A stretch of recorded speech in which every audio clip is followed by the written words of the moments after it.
அண்மை செய்திகளை பார்த்து வருகிறோம். அண்ணா பல்கலைக்கழக மாணவி பாலியல் வழக்கில் கைதாகி இருக்கக்கூடிய ஞானசேகரனிடமிருந்து 100 சவரன் நகைகள் பறிமுதல் செய்யப்பட்டிருப்பதாக அண்மை செய்திகளை பார்த்து வருகிறோம்.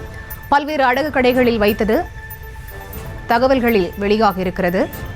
இது தொடர்பான முழுமையான விவரங்களோடு இணைகிறார் செய்தியாளர் முரளி. அவரிடம் பேசலாம். வணக்கம் முரளி, இது தொடர்பான விவரங்கள்.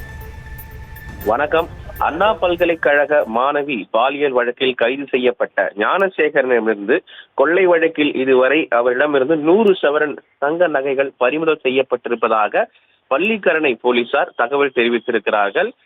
கடந்த டிசம்பர் 25ஆம் தேதி அண்ணா பல்கலைக்கழக மாணவி ஒருவர் ஞானசேகர் மீது ஒரு புகார் மனு அளித்திருந்தார். இந்த புகாரின் அடிப்படையில் அவரை கைது செய்து கிட்டத்தட்ட 2 மாதங்கள் சிறையில் இருக்கிறார்.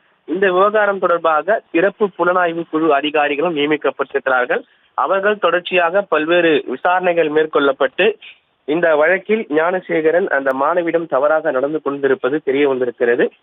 இந்த நிலையில் திங்கட்கிழமை அல்லது செவ்வாய்க்கிழமைக்குள் இது தொடர்பாக குற்றப்பத்திரிகையும் தாக்கல் செய்ய இருக்கிறார்கள். குறிப்பாக இவர் மீது 20க்கும் மேற்பட்ட திருட்டு மற்றும் கொள்ளை வழக்குகள் நிலுவையில் இருந்து வருகிறது. அது மட்டும் இல்லாமல் பள்ளிக்கரணையில் மட்டும் இவர் 250 சவரனுக்கு மேல் கொள்ளையடித்திருப்பது தெரிய வந்திருக்கிறது. அந்த அடிப்படையில் பள்ளிக்கரணை போலீசார் 3 நாட்கள் போலீஸ் காவல் எடுத்து விசாரணை மேற்கொண்டிருக்கிறார்கள்.